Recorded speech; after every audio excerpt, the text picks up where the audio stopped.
ഇന്നത്തെ എപ്പിസോഡിന്റെ തുടക്കത്തിൽ തന്നെ കാണിക്കുന്നത് നമ്മുടെ കിമ്മിന്റെ ഓഫീസാണ്. അവിടെ മൂക്കും ബാക്കി എല്ലാവരും കൂടി ഇരുന്നിട്ട് മൂക്കിന്റെ കല്യാണത്തിന്റെ ഇൻവിറ്റേഷൻ കാർഡ് ഡിസൈൻ ചെയ്തുകൊണ്ടിരിക്കുകയാണ്. കൂട്ടുകാരികൾ പറയുന്നുണ്ട്, ബ്രൈഡ് മെയ്ഡ്സിന്റെ ഫോൺ നമ്പറും കൂടി വെക്കണം, കാരണം ഞങ്ങളെ കാണാൻ അന്നത്തെ ദിവസം കുറെ ആൾക്കാരെല്ലാം ഉണ്ടാവുന്നെല്ലാം. ഇത് കേട്ടോണ്ടാണ് കിമ്മ അങ്ങോട്ട് വന്നത്. കിമ്മ ഭയങ്കര സന്തോഷത്തോടെ എല്ലാവരോടും സംസാരിക്കുന്നുണ്ട്. അവൻ പറയുന്നുണ്ട്, നിങ്ങൾ എന്താ ചെയ്തുകൊണ്ടിരിക്കണേന്ന് വെച്ചാൽ ഞാനത് കണ്ടു, നിങ്ങൾ ഇനി ഒളിപ്പിക്കാൻ ട്രൈ ഒന്നും ചെയ്യുന്നും വേണ്ട, എനിക്ക് ഒത്തിരി ഇഷ്ടമാണ്, നിങ്ങളുടെ കല്യാണം ഉടനെ തന്നെ ഉണ്ടാവും എന്നുള്ള രീതിയിലാണ് അവൻ സംസാരിക്കുന്നത്. നമ്മുടെ മോഡൽ കുട്ടിയാണെങ്കിൽ തടേനെ വിളിച്ചിട്ട് കോൾ ചെയ്യാണ്. കാരണം അവൾക്ക് 3 മില്യൺ വേണമെന്ന് പറഞ്ഞിട്ടുണ്ടായിരുന്നല്ലോ, അതവൻ ഇതുവരെ അയച്ചിട്ടില്ല. അവനെ വിളിച്ചു നോക്കുമ്പോഴേക്കും അവൻ കോൾ കട്ട് ചെയ്ത് കളയാണ്. ആദേശത്തില് അവള് ഇവൻ എന്താണ് ഫോൺ എടുക്കാത്തതെന്ന് ആലോചിക്കുന്നുണ്ട്. കിമ്മിനാണെങ്കിൽ ഒരു ഫോൺ കോൾ വരുന്നുണ്ട്. അത് മൂക്കാണ്. നമ്മുടെ കല്യാണത്തിൻ്റെ ഡേറ്റ് ഒക്കെ ആയല്ലോ, ഞാൻ നിന്നെ ഒത്തിരി മിസ് ചെയ്യുന്നുണ്ട് എന്ന് പറയുന്നുണ്ട്. നീ ഇൻവിറ്റേഷൻ കാർഡെല്ലാം റെഡി ആക്കിക്കോ, നമ്മുടെ കല്യാണം അടുത്തല്ലേ എന്ന് പറയുന്നുണ്ട്. പെട്ടെന്നാണ് നമ്മൾ വേറൊരു കാര്യം കാണിക്കുന്നത്. ആ സ്ഥാനത്ത് പാക്ക് നിന്നുകൊണ്ട് സേവ് ദ ഡേറ്റ് ഫോട്ടോസും കാര്യങ്ങളൊക്കെ എടുത്തുകൊണ്ടിരിക്കുകയാണ്. ഇതെടുക്കുന്നുണ്ടെങ്കിലും കിമ്മിന് ഒട്ടും തന്നെ സന്തോഷമില്ല. ചോമാണെങ്കിൽ ഇതെല്ലാം കണ്ടിട്ട് ഒട്ടും ഇഷ്ടപ്പെടാതെയാണ് അവിടെ തന്നെ ഇരിക്കുന്നത്. മോഡലും പെൺകുട്ടി പെട്ടെന്ന് തന്നെ അവളുടെ ഫോൾഡർ തുറന്നിട്ട് ആ തോക്ക് തിരിച്ചെടുക്കുന്നുണ്ട്. നീ എനിക്ക് പൈസ തന്നില്ലെങ്കിൽ ഞാനിത് എന്തായാലും പോലീസ് സ്റ്റേഷനിൽ കൊണ്ടേ കൊടുക്കും എന്നൊക്കെ പറഞ്ഞിട്ടാണ് നിൽക്കുന്നത്. പെട്ടെന്ന് അവൾ ചിന്തിക്കുന്നുണ്ട്, ഞാനിപ്പോൾ കൊണ്ടേ കൊടുത്തിട്ടുണ്ടെങ്കിൽ ഇനി ഞാനാണ് അവളെ ഷൂട്ട് ചെയ്യുന്നാവില്ലേ, കാരണം ഇത് കിട്ടിയിട്ട് എന്താ നേരത്തെ കൊണ്ടുവരാത്തെന്ന് ചോദിച്ചിട്ടുണ്ടെങ്കിൽ ഞാൻ പെടും, അതുകൊണ്ട് ഇപ്പോൾ കൊടുക്കണ്ടെന്ന് പറഞ്ഞ് അവൾ നിൽക്കുന്നുണ്ട്. ഇവരാണെങ്കിൽ ഫോട്ടോ എടുത്തോണ്ടിരിക്കാണ്. അപ്പോൾ ഫോട്ടോഗ്രാഫർ പറയുന്നുണ്ട്, അവൻ്റെ പുറത്തുനിന്ന് കയറിയിരിക്കെ ഭയങ്കര ക്യൂട്ടായിരിക്കും എന്ന് പറയുന്നുണ്ട്. പക്ഷെ അവളുടെ വെയിറ്റ് താങ്ങാൻ പറ്റാതെ രണ്ടുപേരും കൂടി താഴത്തേക്ക് വീഴാണ്. ഇവരിങ്ങനെ അടുത്ത് കിടക്കുമ്പോഴേക്കും പാക്കാണെങ്കിൽ അവനെ പിടിച്ച് കിസ് ചെയ്യുന്നുണ്ട്. ക്യാമറമാൻ അതെല്ലാം ഫോട്ടോസായിട്ട് എടുക്കുന്നുണ്ട്. ഇതും കൂടി കണ്ടുകൊണ്ട് ചോദിനൊട്ട് സഹിക്കാൻ പറ്റാതെ അവൻ മുഖം തിരിച്ചിരിക്കുകയാണ്. കാരണം ഒരു തരത്തില് മൂക്കിനെ ചതിക്കാണല്ലോ ചെയ്യുന്നത്. അങ്ങനെ ഈ ഫോട്ടോഷൂട്ടെല്ലാം നല്ല ഭംഗിയായി അവസാനിച്ച ശേഷം ആഘോഷിക്കുകയാണ്. തടയൻ്റെ കൺഗ്രാറ്റുലേഷൻ പാർട്ടിക്ക് നീ പോകുന്നില്ലേ, കാരണം ഇപ്പോൾ അവൻ CEO ആയില്ലോ എന്ന് കേൾക്കുമ്പോൾ ഞാൻ പോകുന്നുണ്ടെന്ന് പറയുന്നുണ്ട്. നോക്കുകയാണെങ്കിൽ കുറേ ഫ്ലവേഴ്സും മേടിച്ച് തടയുടെ അടുത്ത് ചെല്ലാണ്. പറയുന്നുണ്ട്, നീ CEO ആയില്ലേ, ഞാൻ ഒത്തിരി സന്തോഷിക്കുന്നുണ്ട്, ഞാൻ ഈ സമയത്ത് വീണ് ഒത്തിരി മിസ് ചെയ്യുന്നുണ്ട്, അവള് ആകാശത്തിരുന്ന് ഇതെല്ലാം കാണുന്നുണ്ടാവും എന്ന് പറഞ്ഞു കൊടുക്കുകയാണ്. പെട്ടെന്ന് തന്നെ അവിടെ ഒരു സാധനം പൊട്ടുന്നുണ്ട്. ആ പൊട്ടുന്ന ഒച്ച കേൾക്കുമ്പോൾ ഇവന് വീണെ ഷൂട്ട് ചെയ്ത കാര്യങ്ങളൊക്കെയാണ് ഇവൻ്റെ മെമ്മറി ഇട്ട് ഓടി വന്നുകൊണ്ടിരിക്കുന്നത്. ആ പെൺകുട്ടിയാണെങ്കിൽ ഡോറെ മുട്ടി കേട്ട് അവളുടെ ഡോർ ഓപ്പൺ ചെയ്യുമ്പോൾ അങ്ങോട്ട് പാക്ക് വന്നിരിക്കുന്നുണ്ട്. അവളെ കാണുന്നതും വാതിലടക്കാൻ നോക്കുന്നുണ്ടെങ്കിലും അതിന് സാധിക്കുന്നില്ല. നീയല്ലേ തടയുടെ കീപ്പായിട്ടിരിക്കുന്ന പെൺകുട്ടിയെ നോക്കുമ്പോഴേക്കും, അതെ നീയും അങ്ങനത്തെ വല്ല ആളാണോ എന്ന് ചോദിക്കുമ്പോഴേക്കും, അല്ല എനിക്ക് നിന്നോടൊരു കാര്യം പറയാനെന്ന് പറയുന്നുണ്ട്. അങ്ങനെ തടയുടെ പാർട്ടി അവിടെ നടന്നുകൊണ്ടിരിക്കുകയാണ്. പെട്ടെന്ന് തന്നെ അവൻ ആ ഷോക്കിൽ നിന്നിട്ട് പറയുന്നുണ്ട്, എന്തിനാണ് ഇങ്ങനെയൊക്കെ കാണിച്ചു ചെയ്യുന്നത്, ഞാനെല്ലാം കിമ്മാണ് ഇതൊക്കെ അറേഞ്ച് ചെയ്തതെന്ന് പറയുന്നുണ്ട്. പെട്ടെന്ന് തന്നെ കിമ്മിനോട് ദേഷ്യപ്പെടാണ്, നീ എന്തിനാണ് ഇവിടെ വന്നത്, നീ എന്നെ ജയിലിൽ കയറ്റിയവനല്ലേ, പിന്നെ നീ എന്നെ സന്തോഷിപ്പിക്കാനായിട്ട് ഇങ്ങോട്ട് വരേണ്ട ആവശ്യമില്ല, നീ എൻ്റെ പെങ്ങളെ കെട്ടുന്നതൊന്നും എനിക്ക് ഇഷ്ടമല്ല എന്നാണ് പറയുന്നത്. അതിനവൻ സോറിയും ചോദിക്കുന്നുണ്ട്. പെട്ടെന്ന് തന്നെ മൂക്കിനെ അവൻ പ്രപ്പോസ് ചെയ്യാണ്, എന്നെ കല്യാണം കഴിക്കാമോ എന്ന് ചോദിക്കുന്നുണ്ട്. ലൈഫ് ലോങ് നീ എൻ്റെ ഒപ്പം വേണമെന്നാണ് ആഗ്രഹം, ഞാൻ നിന്നെ ഒരിക്കലും ഒരു കാര്യത്തിലും ഹേർട്ട് ചെയ്യില്ല എന്ന് പറയുന്നുണ്ട്.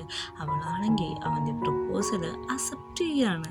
ഈ ഒരു സീൻ കാണുമ്പോൾ മൂക്കിനോട് അത്രയധികം നമുക്ക് സങ്കടം തോന്നും. പെട്ടെന്ന് തന്നെ ഫ്ലവേഴ്സ് എല്ലാം വലിച്ച് എറിഞ്ഞിട്ട് പറയുന്നുണ്ട്, എൻ്റെ അനിയത്തിനെ കല്യാണം കഴിക്കാൻ ഞാൻ സമ്മതിക്കില്ല, എനിക്കിഷ്ടമല്ല, നീ മറന്നുപോയോ ഇവൻ കാരണം ഞാൻ ജയിലിൽ പോയി എന്നൊക്കെ പറയുമ്പോഴേക്കും അത് ഇവൻ്റെ ഒരു തെറ്റല്ലേ, അവൻ ആ തെറ്റ് അഡ്മിറ്റ് ചെയ്യുന്നുണ്ട്. ഇപ്പം അവനത് മാറിയല്ലോ, പിന്നെന്താണ് ഈ ഒരു കാര്യത്തിൽ ഞാൻ കിമ്മിൻ്റെ ഒപ്പം നിൽക്കുള്ളൂ എന്ന് അനിയത്തി ഉറപ്പിച്ച് പറയാണ്.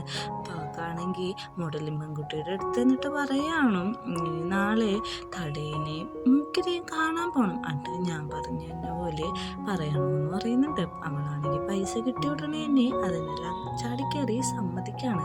അന്ന് രാത്രി മൂക്കും കിമ്മും കൂടി വളരെയധികം സന്തോഷത്തോടെയാണ് ഉറങ്ങാൻ കിടക്കുന്നത്. അവൾ പറയുന്നുണ്ട്, നമ്മുടെ ഈ വീഡിയോ എല്ലാവരും ഷെയർ ചെയ്തിട്ടുണ്ട്, എനിക്ക് ഒത്തിരി ഇഷ്ടപ്പെട്ടു, ഞാൻ നമ്മുടെ വെഡിങ്ങിന് വേണ്ടിയിട്ട് വെയിറ്റിംഗ് ആണെന്ന്.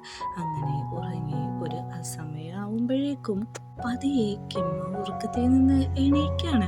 അവനാണെങ്കിൽ ഉള്ളിലൊരു ഗിൽറ്റി ഫീലിംഗ് നന്നായിട്ടുണ്ട്. അറിഞ്ഞു കൊണ്ട് അവളെ പറ്റിക്കുകയാണല്ലോ. അവനാണെങ്കിൽ കിമ്മാണെങ്കിൽ മരിച്ച സ്ഥലത്ത് പോയിരുന്നിട്ട് കള്ളുടിക്കാണ്. അവൻ സ്വയമേ സംസാരിക്കുന്നുണ്ട്, ഞാൻ തെറ്റാണ് ചെയ്യുന്നത്, മൂക്കിന് എന്നെ ഇഷ്ടമാണ്, അവള് ശരിക്കും ഒരു തെറ്റും ചെയ്തിട്ടില്ല, അവള് ചേട്ടനെ സപ്പോർട്ട് ചെയ്താണ് നിന്നത്, ഞാനിപ്പോൾ എന്താണ് ചെയ്യുന്നത്, എനിക്കും അവളോട് അത്രക്ക് നല്ല ഇഷ്ടമുണ്ട്, എനിക്ക് അവളെ ചതിക്കാൻ പറ്റുന്നില്ല, എനിക്കൊന്ന് പറഞ്ഞതാ, ഞാൻ എന്താ ചെയ്യേണ്ടതെന്ന് വെച്ചിട്ട് കള്ളുടിച്ച് അവിടെ കിടന്ന് കരഞ്ഞ് ഉറങ്ങിപ്പോകാണ്. പിറ്റേ ദിവസം രാവിലെ കിമ്മ നമ്മുടെ ചോമിനോട് സംസാരിക്കുകയാണ്. ചോം പറയുന്നുണ്ട്, നിന്റെ തീരുമാനം മാറ്റിയതിൽ എനിക്ക് സന്തോഷമായി, അല്ലെങ്കിലും നീ മൂക്കിനെ തന്നെയാണ് കല്യാണം കഴിക്കേണ്ടതെന്ന് പറഞ്ഞുകൊണ്ടിരിക്കുമ്പോഴേക്കും പാക്ക അങ്ങോട്ട് കയറി വരാണ്. നമ്മൾ പറയുന്നുണ്ട്, ഞാൻ ഇന്ന് കോൺഫിഡൻസ്ലി നമ്മുടെ ആ മോഡൽ പെൺകുട്ടീനെ കണ്ടു, അവളാണെങ്കിൽ മൂക്കിനോട് സംസാരിക്കാൻ വീട്ടിൽ പോവാന്നാണ് പറഞ്ഞെന്ന് പറയുന്നുണ്ട്. ഇത് കേൾക്കുന്ന കിമ്മ അങ്ങോട്ട് പോകുന്നുണ്ട്. അവൻ എത്തുന്നതിന് മുമ്പ് തന്നെ ആ മോഡല് അവിടുന്ന് തിരിച്ചു പോവാണ്. പോകുന്നത് കിമ്മ കാണുന്നുണ്ട്. കിമ്മ കാറിന് ഓടി വന്നിട്ട് നിൽക്കുന്ന ഒച്ചയെടുക്കുന്നുണ്ടെങ്കിലും അവള് നിർത്താതെ നല്ല സ്പീഡിൽ തന്നെ വണ്ടി എടുത്തുകൊണ്ട് പോവുകയാണ്. അങ്ങനെ നമ്മുടെ മൂക്കിൻ്റെ വീട്ടിലാണെങ്കിൽ തട നന്നായിട്ട് കിടന്നുറങ്ങാണ്. മൂക്ക് വന്നിട്ട് പറയുന്നുണ്ട്, എന്തൊരു കള്ളിൻ്റെ മണ്ണാണ്, ഇങ്ങനെ പൂത്തുപോലെ കിടന്നുറങ്ങിയിട്ടുണ്ടെങ്കിൽ എങ്ങനെയാണ് ലൈഫൊക്കെ മുമ്പോട്ട് പോകാമെന്ന് ചോദിക്കുന്നുണ്ട്. പക്ഷെ അവനതൊന്നും അറിയുന്നില്ല. ആ പെൺകുട്ടി വന്ന കാര്യവും മനസ്സിലാലോചിക്കുന്നുണ്ട്. കാരണം എന്താണെന്ന് വെച്ചാൽ അവള് പറഞ്ഞത്, എനിക്ക് അവന് ഭയങ്കര ഇഷ്ടമായിരുന്നു, പക്ഷേ തടക്ക് ഒരു ഭാര്യ ഉണ്ടെന്ന് അറിഞ്ഞപ്പോഴേക്കും ഞാൻ ആ ഇഷ്ടത്തിൽ നിന്ന് പിന്മാറി, അല്ലാതെ ഞങ്ങൾ തമ്മിൽ ബന്ധമൊന്നുമില്ല എന്നാണ് അവളോട് പറയുന്നത്. അങ്ങനെ കിമ്മു വന്ന് മൂക്കിനോട് ചോദിക്കുന്നുണ്ട്, എന്താണ് അവൾ പറഞ്ഞതെന്ന് ചോദിക്കുമ്പോഴേക്കും അവൾ പറഞ്ഞ വേറൊന്നുമല്ല, അവളും അവനും തമ്മിൽ യാതൊരു ബന്ധമില്ല, നീ അവളുടെ പുറകെ നിന്ന് ശല്യപ്പെടുത്തരുതു എന്ന് പറയാൻ വേണ്ടിയിട്ടാണ് വന്നതെന്ന് പറയുമ്പോഴേക്കും അത് സത്യമല്ല, എന്താ പറഞ്ഞതെന്ന് വെച്ച് അവൻ്റെ കൈ ഒന്ന് അമർത്തുമ്പോഴേക്കും തട ഉറക്കത്തിൽ നിന്ന് എണീറ്റ് വന്ന് കിമ്മിൻ്റെ മുഖത്തേക്ക് ഇടിക്കാണ്. പറയുന്നുണ്ട്, നീ എൻ്റെ അനിയത്തിനെ ഹേർട്ട് ചെയ്തോ, നിങ്ങൾ കല്യാണം കഴിക്കാൻ ഞാൻ സമ്മതിക്കില്ല, നീ ഇവിടുന്ന് ഇറങ്ങിപ്പോവാനൊക്കെ പറയുന്നുണ്ട്. മൂക്കാണെങ്കിൽ പ്രശ്നം വഷളാവാതിരിക്കാനായിട്ട് കിമ്മിനോട് അവിടെ നിന്ന് പോകാൻ പറയുന്നുണ്ട്. ഞാൻ നിന്നെ പിന്നെ സംസാരിച്ചോളാന്ന്. പെട്ടെന്ന് തന്നെ ചേട്ടൻ പറയുന്നുണ്ട്, നീ അവനെയാണ് കെട്ടണമെങ്കിൽ ഞാൻ കല്യാണത്തിനോ നിന്റെ ലൈഫിലോ ഇനി ഇടപെടാൻ വരത്തില്ലെന്ന്. കിമ്മാണെങ്കിൽ വീട്ടിൽ പോയിട്ട് അവൻ്റെ ഫ്രസ്ട്രേഷനും കാര്യങ്ങളെല്ലാം ഇവിടെ ഇരുന്ന് തീർത്തുകൊണ്ടിരിക്കുകയാണ്. പാക്ക് അവളുടെ അച്ഛൻ്റെ അടുത്ത് പറയാണ്, ഞാൻ നാളെ കിമ്മിനെ കല്യാണം കഴിക്കാൻ പോവാണ്, പക്ഷെ അച്ഛൻ സമ്മതിക്കുന്നില്ല, നിനക്ക് ഈ ലോകത്ത് എന്തോരം ചെക്കന്മാരുണ്ട്, ഒരു പെണ്ണ് സ്നേഹിക്കുന്ന ഒരു ചെക്കനെ കിട്ടുന്നത് അത്ര വലിയ നല്ല കാര്യമല്ല എന്നാണ് അച്ഛൻ പറയുന്നത്. അച്ഛാ, ഞങ്ങൾ തമ്മിൽ ഓൾറെഡി അങ്ങനെയൊക്കെ കഴിഞ്ഞു, എനിക്ക് അവനെ ഇഷ്ടമാണെന്നും അവൾ കൂട്ടിച്ചേർക്കുന്നുണ്ട്. അങ്ങനെ മൂക്കാണെങ്കിൽ കിമ്മിൻ്റെ അടുത്തിരുന്നിട്ട് വീനെ കാണാനായിട്ട് ഒരുമിച്ച് പോകാണ്. വീൻ്റെ അടുത്ത് പോയിരുന്ന് പറയുന്നുണ്ട്, ഞങ്ങൾ കല്യാണം കഴിക്കാൻ പോവാണ്, ഞാനൊരു നല്ല ഭാര്യയായിട്ട് ഇവൻ്റെ കൂടെ എപ്പോഴും കാണും, ഞങ്ങൾ നിന്നെ എപ്പോഴും ആലോചിക്കും, മിസ് ചെയ്യും എന്നൊക്കെയാണ് അവളും പറയുന്നത്. അങ്ങനെ വീനെ കണ്ട് തിരിച്ചു പോവുകയാണ്. പിറ്റേ ദിവസം രാവിലത്തെ സീനാണ് നമ്മൾ കാണിക്കുന്നത്. നമ്മുടെ എപ്പിസോഡിൻ്റെ ഫസ്റ്റ് തുടക്കത്തിൽ കണ്ട ആ കല്യാണ ദിവസമാണ് ഇന്ന് എത്തിയിരിക്കുന്നത്. ഇമ്മ നല്ലൊരു മണവാളനായിട്ട് യാത്ര ചെയ്തിരിക്കുന്നുണ്ട്. അങ്ങോട്ട് മൂക്കും നല്ലൊരു മണവാട്ടിയായിട്ട് തന്നെ എത്തുന്നുണ്ട്. പക്ഷെ മൂക്കിനെ അത്ഭുതപ്പെടുത്തിക്കൊണ്ട് അങ്ങോട്ട് പക്ക് കടന്നവരാണ്. അവരവിടെ വെച്ച് മോതിരങ്ങൾ മാറിയിട്ട് കല്യാണം നടക്കുന്നുണ്ട്. അവരുടെ കിസ്സിങ് സെറമണിയോടുകൂടി കല്യാണം പൂർത്തിയാവാണ്. ഇത് കാണുന്ന മൂക്കിന് അവളുടെ ബോധം നഷ്ടമാവാണ്. പയ്യെ അവള് അബോധാവസ്ഥയിലേക്ക് ആവാണ്. അവളെ കോരിയെടുത്തുകൊണ്ട് കിമ്മ തന്നെയാണ് ഹോസ്പിറ്റലിലേക്ക് പോകുന്നത്. എല്ലാവരും ഇത് കണ്ടിട്ട് ഭയങ്കരമായിട്ട് ടെൻഷൻ അടിക്കുന്നുണ്ട്. എല്ലാവരും വീഡിയോകളൊക്കെ എടുക്കുന്നുണ്ട്. അങ്ങനെ മൂക്ക് ഉറക്കണിക്കുമ്പോഴേക്കും അവള് ഹോസ്പിറ്റലിലാണ്. എല്ലാവരും അവളെ സമാധാനപ്പെടുത്താനുണ്ട്. ചേട്ടൻ പറയുന്നുണ്ട്, ഞാൻ എന്നോട് പറഞ്ഞില്ലേ അവനെ കെട്ടരുതെന്ന്, അതുകൊണ്ടല്ലേ ഇങ്ങനെയൊക്കെ അനുഭവിക്കേണ്ട വന്നേന്ന്. പെട്ടെന്ന് അങ്ങോട്ടേക്ക് കിമ്മും അവൻ്റെ ഭാര്യയായിട്ടുള്ള പീക്കും കൂടി വരെയാണ്. അവർ രണ്ടുപേരും വരുന്നതും പെട്ടെന്ന് തന്നെ തട അവൻ്റെ മുഖത്തേക്ക് ഒന്നും കൂടി അടിക്കാണ്. നീ എൻ്റെ അനിയത്തിനെ ഈ അവസ്ഥയിൽ മനസ്സിലാക്കിയില്ലേ, നിന്നോട് എന്ത് തെറ്റാണ് അവൾ ചെയ്തതെന്നൊക്കെ ചോദിക്കുന്നുണ്ട്. അവൻ പറയുന്നുണ്ട്, എൻ്റെ കല്യാണത്തിൻ്റെ ഇടയ്ക്ക് ഒരാൾ ചാവാൻ നോക്കി, അയാളെ ഞാൻ ഹോസ്പിറ്റലിൽ കൊണ്ടുവന്നു, എങ്ങനെയുണ്ടെന്ന് അറിയാൻ വേണ്ടി വന്നതാണെന്ന്. ഇത്ര മോശമായിട്ട് സംസാരിക്കരുതെന്ന് പാക്ക് പറയുന്നുണ്ട്.